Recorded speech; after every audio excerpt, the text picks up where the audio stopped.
On this episode of the End of Tourism podcast, Season 4, Europe. It has been a political decision to isolate Venice and to maintain Venice only as a kind of monoculture, as a museum. And the last obstacles, in a way, are the last remaining Venetians. And they have to be pulled out. And I think at the speed in which the Venetians were pushed out of the city because they don't find apartments, because everything is Airbnb. They don't find any job which is not tourism. So it will be completely dead in a few years. Welcome to the End of Tourism podcast, Season 4, Europe. Our conversations explore the unauthorized histories of modern travel, of wanderlust, exile, and radical hospitality. They are deep dialogues for the dilemmas of our hypermobile times.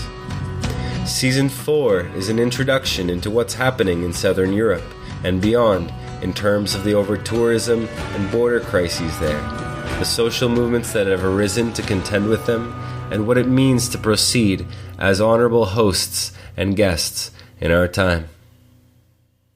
Recently, I moved the pod's distribution to Substack, where you can now find all of the End of Tourism episodes and essays, as well as my other writing and recordings on the themes of culture, food, media, myth, and psychedelics.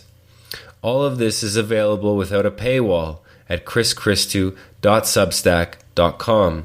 That's CHRISCHRISTOU.substack.com. Currently, the pod relies on a gift economy model in which your donations ensure that this work continues. Without our current subscribers and patrons, I simply wouldn't be able to offer this to you.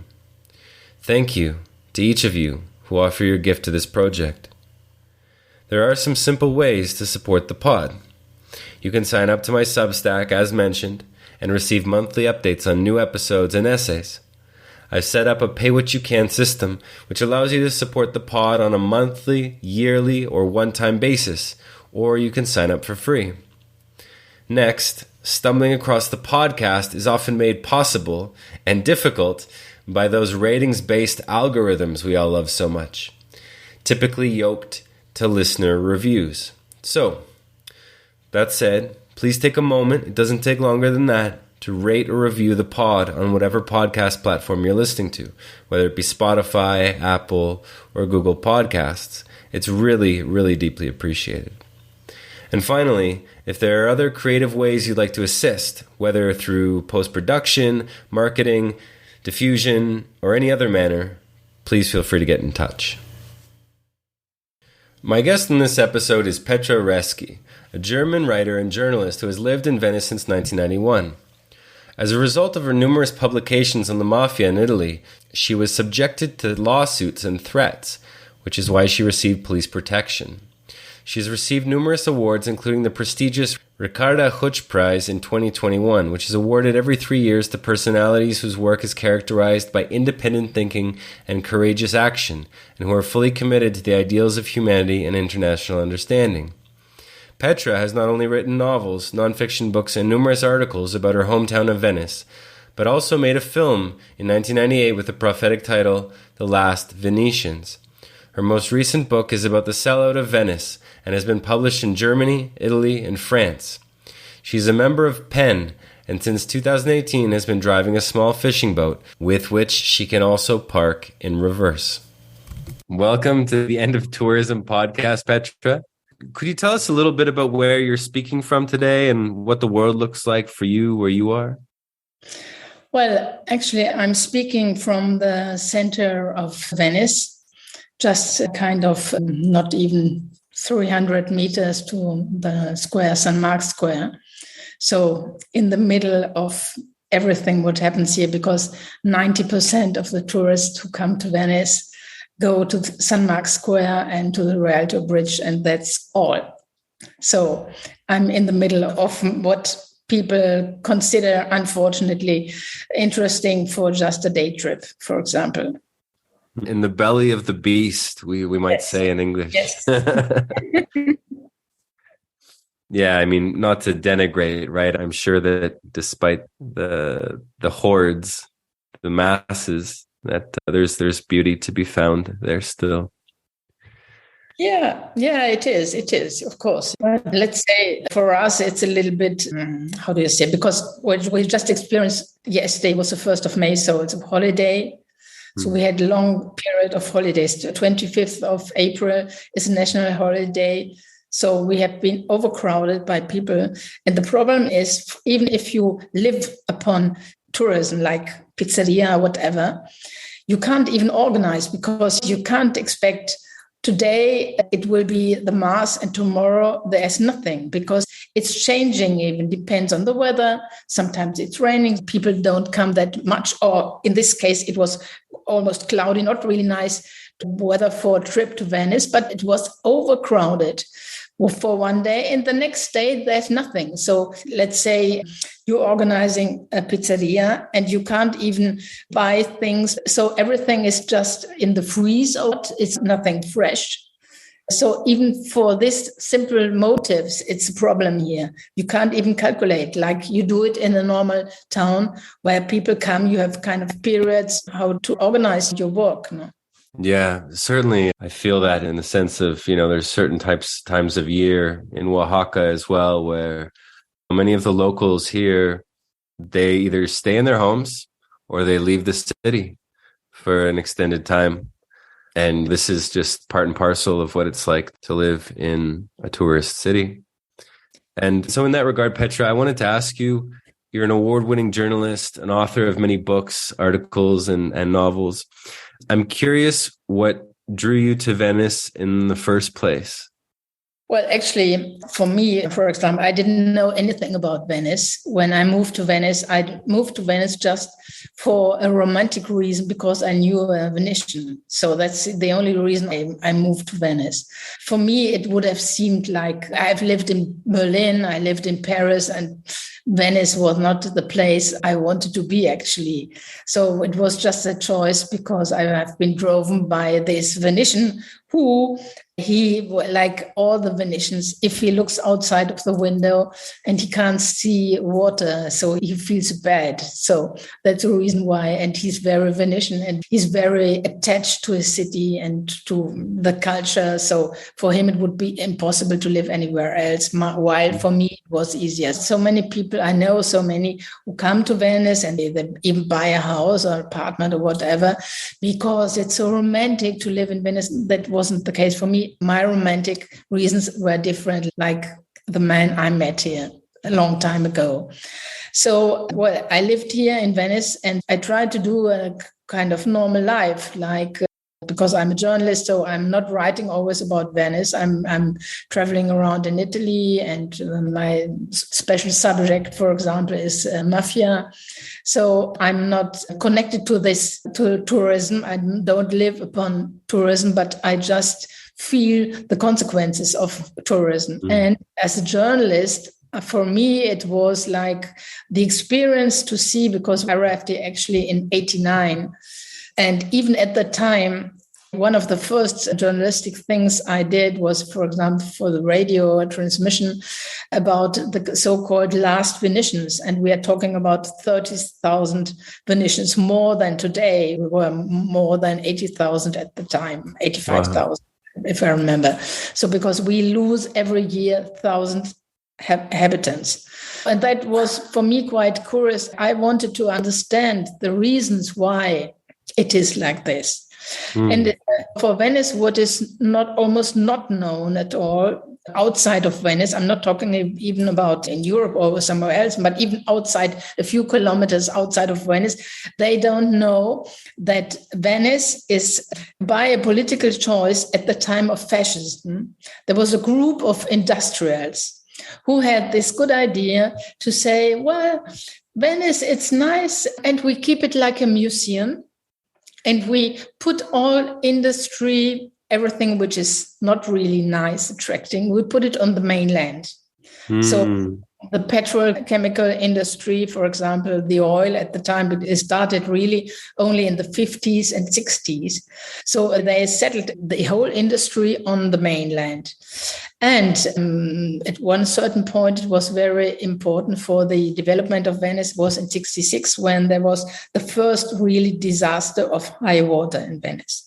And what they did, they created at the time of fascism, the whole administration. Venice is called now Venice, which is Venice. And they call Venice, which is not Venice, because Venice, as everybody knows, is inside the water. It's an island. But they consider for administration mainland as Venice. This is very interesting because we are suffering from this monoculture of tourism. And this monoculture of tourism has been started already kind of 30 years ago.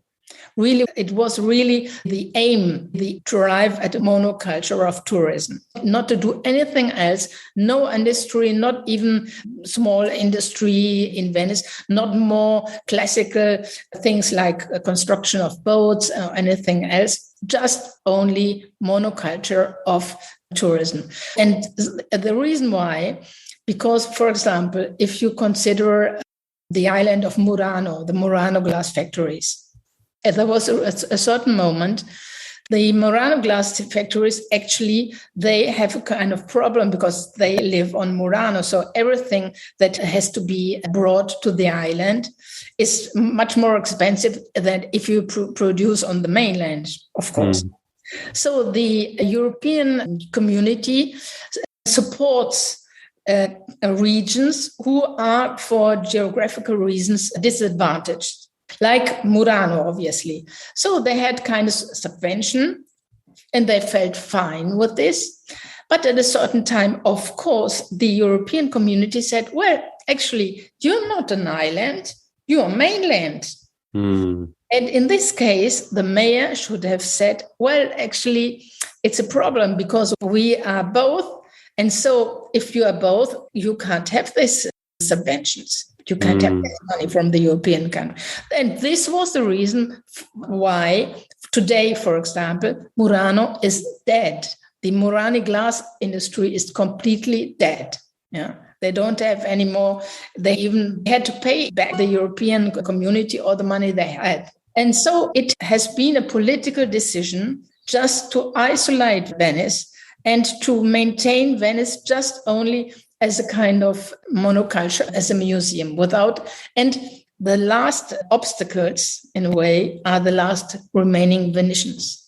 And they have to be pulled out. And I think at the speed in which the Venetians were pushed out of the city because they don't find apartments, because everything is Airbnb, they don't find any job which is not in the tourism. So it will be completely dead in a few years, not even. Wow, those are strong words. I'd like to return to this notion of the quote, Last Venetians, shortly. But I'd like to ask you, just to give a little bit of context, as you were, for our listeners, how have you seen Venice, your home, change over the last, I guess, 30, 35 years? So when I arrived here, it was for me quite funny to study the Venetians in the way, because you can see Venetians, how they move differently, for example, if they move around in Venice. And at the time, it was like this. In the whole crowd of Venetians, you saw tourists completely disorientated, going around, didn't find the right way to go. While today, it's just the opposite. It's a huge crowd, and I know who is Venetian, even if I don't know them. I can recognize the Venetian, how they move inside the crowd. They try to get around. So even really just have a look on the crowds, you can see what changed. And actually, where I live, just close to the Venetian Theater, the Opera House. And behind this, there's a street, Calle della Mandola. And in this small street, it was like in Venice, everywhere there was fruit and vegetables and cheese and meat and whatever you can buy for your everyday life. You could go to these small little shops. And at the time, everybody said, oh, no, supermarkets are not good in Venice because people, they don't buy in supermarkets. And so supermarkets were only on the mainland. And no supermarkets in Venice. They are just all these small little shops. But when more and more Airbnb came up, and the people in the Airbnb, they are used to use supermarkets. They don't want to pick up the meat here and the fruit there. And so there were supermarkets everywhere. So all the little shops closed and transformed into tourist stuff like gondolas or something, just tourist stuff, completely useless things sold. And because at the time we had already kind of Murano glass shops at the time for tourists, of course, because Venice has always been a tourist city. But now it's just very, very low level tourist stuff, which is sold. And it is sold today by Chinese and by Bangladesh. And that's all.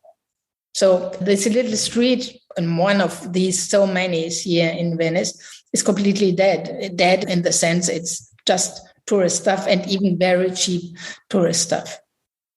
Wow. And I'm curious, you spend, I guess, 30 years and you see this over-tourism, as it's called, rise and just get stronger and more caustic or problematic in the place you live, in the place you call home. And then suddenly, in probably a few weeks, I imagine, in March of 2020, it's all gone, or at least the tourists, right? And so I'd like to ask you a little bit about the pandemic and what the feeling was like for locals in Venice during that time. You wrote in that time that Venice's, quote, rape was temporarily suspended. Yeah. And so what was it like to go from one of the most over-touristed cities in the world to having what I imagine was no tourists and no tourism whatsoever? For us, it was unbelievable, and I will never forget this because it was the most beautiful time in Venice I ever experienced, because there was nobody. Actually, everybody, all the Venetians went around with a phone. I took pictures and videos, and I sent even videos to my friends in Germany. And they said, it was astonishing for me, surprised me, that they said, oh no, it's terrible, there's nobody there. And I said, yeah, it's true, there's nobody. It was like a ghost town, if you want. But after a few weeks, when we got used to it, there was one moment completely crazy for me, because we live on a canal where gondola serenades pass by from 9 in the morning until 11 night. So even with rain, singing Ciao Venezia, Ciao Venezia. So no gondolas serenades around. So that's the reason why we keep always the windows closed, because otherwise there's too much noise.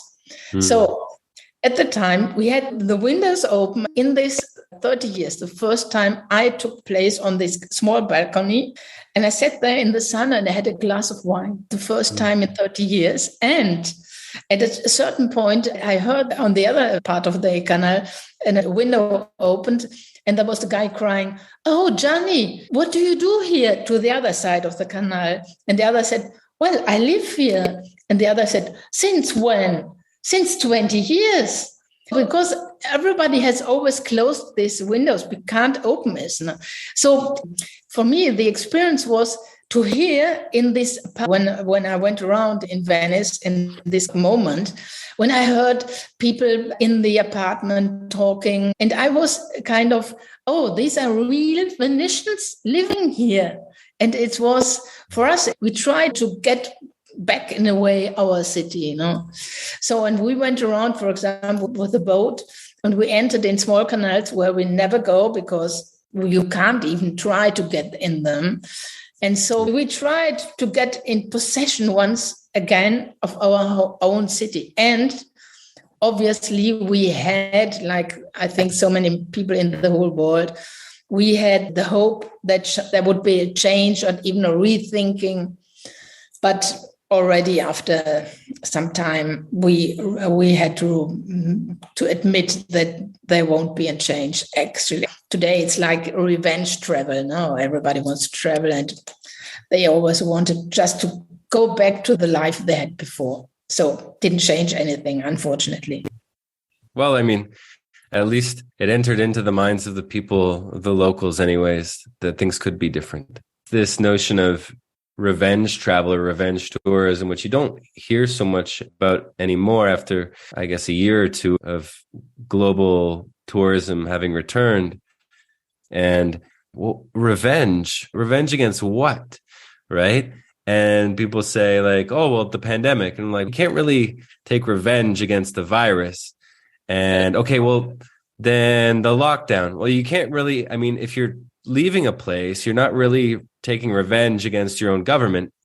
So who is the revenge against? And then when you think about the consequences, you realize that the revenge is against the places that they want to go, right? The damage that they're causing through their vengeance is against the places they want to go to, right? And so we see this return and revenge of travel and tourism. And certainly, you know, Venice, like many of the other most over-touristed places and cities in the world, bear the brunt of this, feel this. And so I was in contact with some of your friends and colleagues at Grupo 25 April because there was some protests a couple weeks ago in Venice. Yes. And I'm curious if you could tell us a little bit about those actions, how the turnout was, the overall reaction, and the next steps. So Venice is, let's say, the golden goose for the mainland, because do you remember, the mainland lives mainly upon Venice. And so, and even for political reasons, like we are here in Venice now less than 50,000 inhabitants, while on the mainland it's 180,000 inhabitants. So the election of the mayor means that he is elected by the mainland, not by the Venetians, against our own interests, you know? Wow. And this is, for us, the biggest problem at all.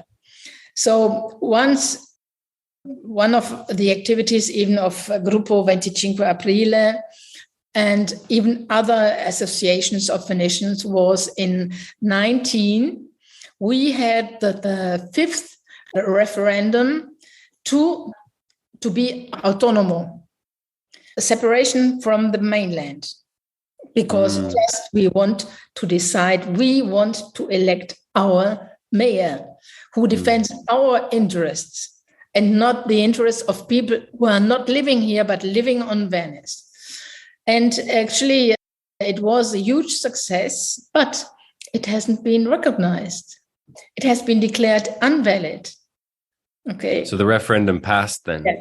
Passed, okay. And had a lot of big success, even on the mainland. But the fact is, it was as if the independence of Scotland, England has to vote too. That's the reason why. So it's completely absurd. No? But we had this. So even the inhabitants of the mainland voted for a separation from Venice. But anyway, so this was one of these things we did.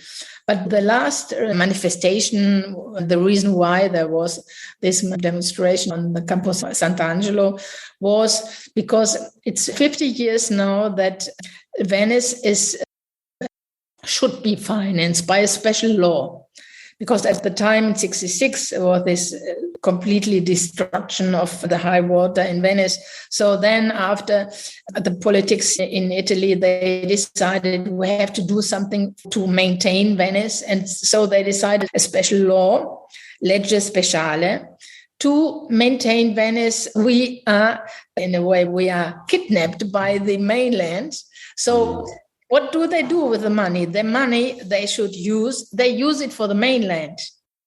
And in this case, for example, money that is thought for Venice, they wanted to put it to construct a sports stadium on the mainland.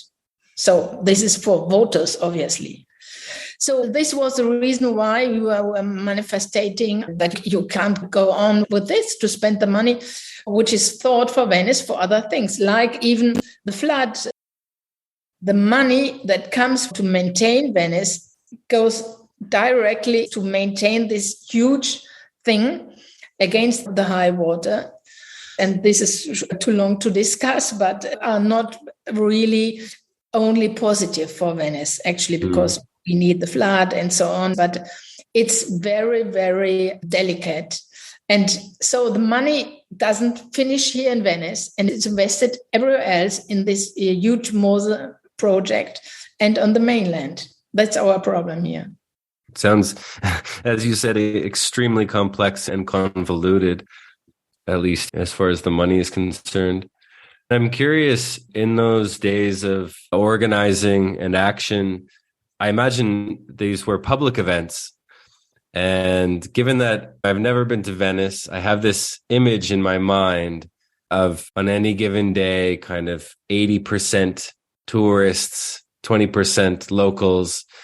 I'm curious if there was any noticeable response or acknowledgement, at the very least, by tourists in regards to these actions. Yeah, let's say a little bit, but only a little bit, because they don't speak Italian. They don't understand the problems. I wrote recently a book about Venice, about all the problems. And it was interesting for me because it was published in Germany. So there were the people who read my book, obviously, people are interested in Venice. So and they said, oh, it was strange for us. We never knew about this. We never knew. And actually, they don't know about it. No, because even on discussions on Facebook, somebody, even Italian, say, oh, well, yeah, they are always complaining about the tourism, but they are living upon this tourism. And I said, no, they don't live on the tourism. That's the biggest problem, because they don't know that what I explained now, the thing with the mainland, that we are really kidnapped by the mainland. And it's a political problem, and they don't know anything about it. So that's the biggest problem for us. Because I think I wouldn't criticize tourists, actually. They come and they don't know anything. You might inform the people of what is happening here. And, for example, the day trippers, one could organize it easily to diminish these huge masses who come here. So it's not if you want, but they don't want. It's the disadvantage for the tourists who come here, who love Venice, who go to the museums, who stay here for a long time. That's a long time today. It's like 3 or 4 days, no? Long time. But if they come and if they don't see anything Venetian anymore, and they can't, for example, the food in the restaurants, if a restaurant is run by Chinese or Bangladeshi, it's not Venetian food. You come here and you don't have the food. You don't hear Venetian anymore. You don't have Venetian craft work anymore here. So it's like you go to Pompeii. No? The ruins of Pompeii. Yeah, you see nice palazzi, but there's no life in it, because the people come to see the life. Because why do you do tourism? Because want to see how people live here. And in Venice, the importance is even the few kilometers from here to the mainland, it's a different culture. It's a different culture. We are here, we're living upon water, which is completely different concept of living. We don't have the car in front of the house. Right. Yeah, I mean, in some of the articles that I read regarding your work, you had written that living in Venice consists in watching the city die. Yeah. And that's an incredibly heartbreaking statement. And you mentioned a little bit about this notion of the language. I imagine that many foreigners, especially Anglophones, don't know that Venetian is a separate language from Italian. Yeah. And that the culture is very, very distinct and unique, of course, geographically and otherwise. And so you mentioned that the restaurants and the food. What have you seen happen to Venetian culture and language? Has it just gone to the mainland, or are there still pockets of it there on the island? There's a few places, but you have to know it, because everybody asked me, even when I arrived here, and now until today, they ask me, where do Venetians go? You won't find any Venetian. You don't even find somebody speaking Italian in a restaurant here. No? Wow. So when I'm in a restaurant, I don't hear Italian. I just hear English, German, whatever, French. This is Venice. This is daily life in Venice now. You can find some, because you can't transfer Venetian life on the mainland. The mainland is different form of life. It's completely different. In Venice, life is like the food is different. If you're eating fish, for example, all these fish things that were very especially Venetian, you can find it only in Venice. You don't find it on the mainland. So this is all almost lost now, because all the Venetians still know where there's still a good restaurant that prepares a kind of Venetian food. But you have to know this. And if you come here and you don't know it, you won't find it. No.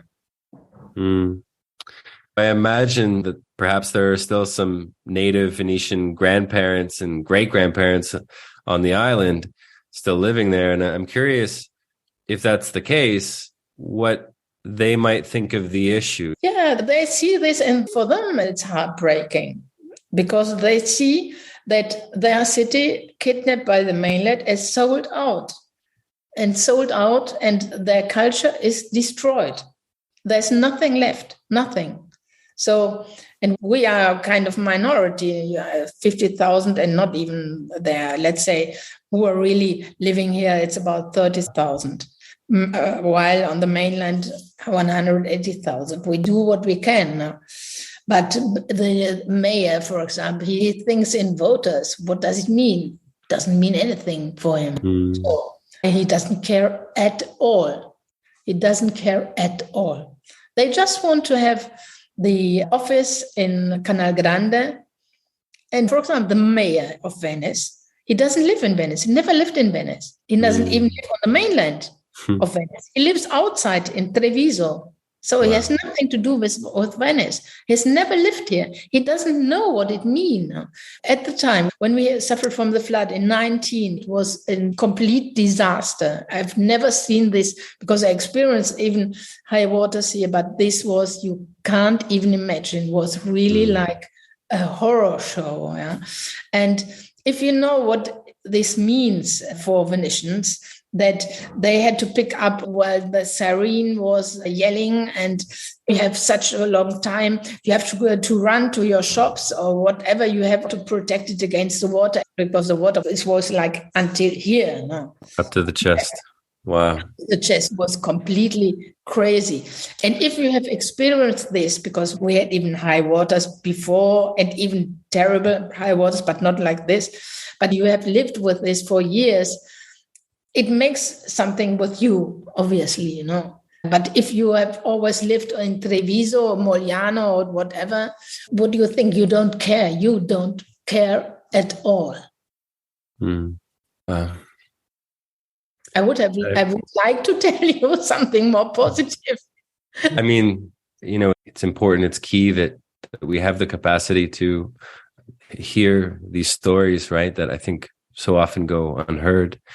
I just had this image pop into my mind of living in a place where constantly with this threat of floods, and the floods are both natural, or I guess in the sense of water, and then perhaps unnatural in the sense of tourists, right? And just reminded me, you have this new book that I had a chance to read a little bit from, called Once I Fell into the Grand Canal. I don't think it's been published in English yet. Or? Certainly not. It's been published in Italian, German, and French. If there's an editor, I would be happy to publish it in English, because, yeah, for me, it's all about my personal experience in these 3 decades that I live in Venice, and how I watched it developed, and I participated with my Venetian husband, yeah, because for him, it's even worse than for me, yeah. He's very attached to Venetian craft work and everything. So it's very sad for them, because, yeah, they know that their whole life is almost gone. Wow. And what's been some of the response to the book, or the feedback that's come out of places that, you know, as you said, this is where some of the tourists come from? Yeah, I was really, really surprised, positively surprised, because I had so much feedback, so much. And everybody was like, oh, what can I do for Venice? I would like to do something. I would like to help you and to sustain you and, the groups, all this association, because it's not only Gruppo 25 Aprile, where there are several of them, but even Gruppo 25 Aprile is very, very active. And so the Venetians do something. I don't know another town that was people so active coming to these manifestations, or even to come to know about what the problem of the high water is really for geographical reasons. I don't know ever if somebody in Munich or somewhere, maybe if it only concerns you immediately, but I don't know if in other cities the people would have been so engaged in a way. So the readers were really, really interested and gave me a lot of response. And a lot of them even said, I feel guilty if I come. I feel guilty. And I said, well, you don't have to feel guilty unless you don't take an Airbnb, first thing. Second thing is don't do a cruise to Venice. For the rest, if you stay here and you go around and you go to the museums and you have a look on Venice, it's okay, but you don't have to feel guilty. Guilty are these who come just for day trippers. Day trippers is completely useless. Yeah, it's useless. Mm-hmm. Yeah, I hear this word a lot in the work that I do with the podcast around guilt and shame, even, right? You know, there's certainly people in tourist cities who want to shame tourists so they feel bad or guilty or whatever. But the other side of that, the constructive side perhaps, is in lieu or instead of feeling guilty, we could feel responsible for our movements, for our travels. And I guess one of the questions that I would have for you in that regard, because just for our listeners, one of the statistics that I pulled up, but there's an unbelievable amount of statistics around Venice in this regard, but this one is pretty intense. That, as Petra said, there's about 50,000 residents, Venetians, that live in Venice on the island, and that Venice receives about 110,000 tourists per day on average. And so the question is around responsibility. And is that the advice you would have for people who wanted to come and visit Venice? Don't choose an Airbnb. Yeah. Don't go on a cruise ship. Yes, this is the most important thing. And don't do a day trip to Venice. Don't just buy a little small book about Venice. It must much better than, for several reasons, for you and for the environment, because whatever you cost with your car or your plane or whatever for one day to come to Venice, it's completely useless. Because Venice is so special, because it's not the city like Rome or Florence, because it's different. It's a different world. And you can experience this different world only if you stay here, if you walk around in the evening, because the noises, for example, is different in the evening. And even to hear you walking, to hear your feet on the ground, this you can't hear it. But when I go to outside of Venice, I'm always astonished that you hear the cars and the whole time. There's a kind of ground noise that nobody hears anymore. And you don't have this in Venice. So there's so many experience of kind of a sensitivity. And you can experience this only if you stay here more than one day, of course. So it's even this experience and the water. And yeah, this is, it's very important to spend some time in Venice. Yeah. I mean, how much could you possibly learn in a single day, right? And maybe that's part of the problem, is not only is that we don't even use or consider the term learn, it's just how much can you see, right? It's always about seeing. And even if we did take up this exchange of words and we use the term learn instead of see, how much could you possibly learn in one day? We're always quantifying it, right? We're always putting it into a number instead of the quality of our learning.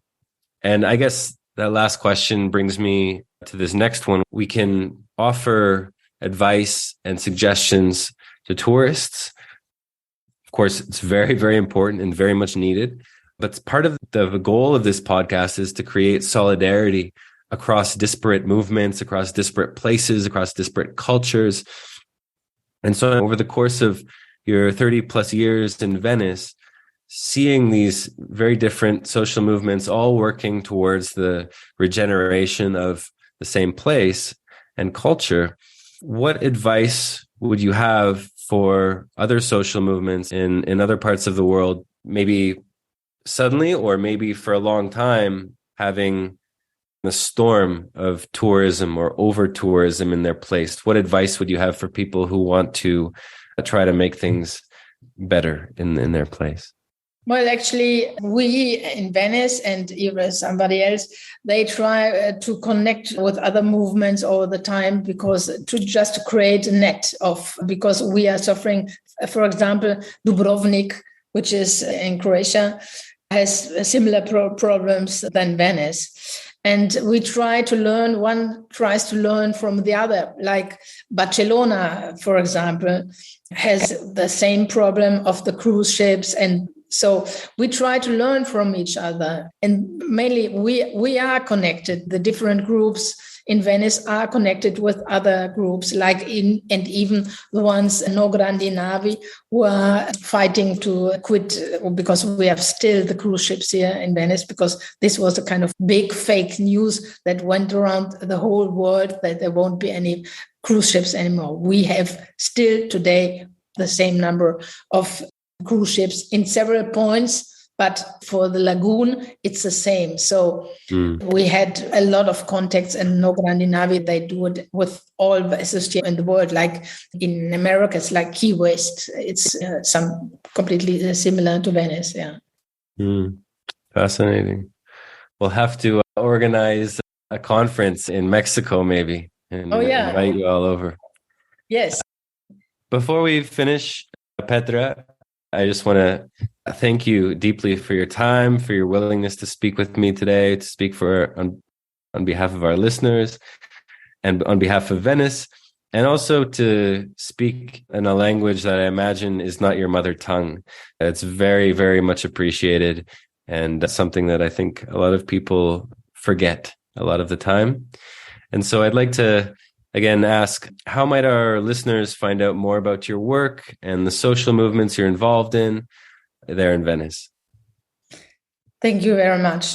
Yeah, I hope that this will, we have to bring it in the whole world. So just think about Venice and try to participate if you come to Venice. Participate with Venetians. Thank you very much. And you have a website, is that correct?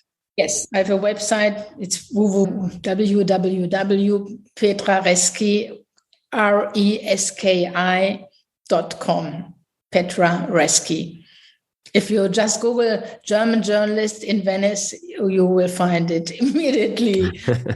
And if you put join with Mafia things, Mafia journalist, German Venice, and you will immediately find my name. Beautiful. Well, thank you so much, Petra. And I have one small final question, if that's all right. I wasn't going to ask it, but you brought it up at the very end. And if you don't want to answer it, it's quite all right. But I'm curious, given that you've done all this work and research, and a lot of your books have to do with the mafia or organized crime in that part of the world, I'm curious if you know whether or not organized crime in Venice, or at least in northern Italy, is involved in tourism. It is, absolutely. It's one of their favorite investment. Just to wash the money for the lavataggio. What is it still in English? Money laundering. For the money laundering, it's one of the favorite points now, because and even to invest the already laundered money in big hotels and restaurants, but even the restaurants. So it's not by coincidence that the money is laundered in so many restaurants even. And we have to deal with Albanian mafia, we have to deal with Italian mafia, we have to deal with Chinese mafia. And we have we had even a local mafia, a Venetian mafia too. So we have all this. So where the money goes, just follow the money. This is the main concept of Mafia here in Venice. And so they own, I imagine they own businesses that are more or less fronts for money laundering. And do they also tax local restaurants and bars? No. It's like, no, I know what you mean. No, because you do this only in southern Italy with a small shop. No. They don't do it because they know the legal culture of northern Italians is completely different from southern Italians. You can't threaten somebody with this here. They don't do this. No. It's just, it's like they move in Venice like they move like in Germany or in other parts of Europe because they know very well how to move it. Okay, interesting. Well, to our listeners, take notice, right? Once again, thank you very much, Petra. And if you're ever in Oaxaca, or if you're ever in southern Mexico, please let me know. It'd be great to meet you. I hope so. I hope very much to join you once in Mexico. Thank you very much for your interest. Thank you very much. And thank you to the listeners. Thank you for listening. To follow up on this episode, check out the homework section on our website at theendofTourism.com. Likewise, you can subscribe and join the conversation at chrischristou.substack.com. That's CHRISCHRISTOU.substack.com. The pod embraces a gift economy model, and by signing up, spreading the word, and supporting us financially, you can ensure that this work continues in a good way. Until next time, farewell, friends.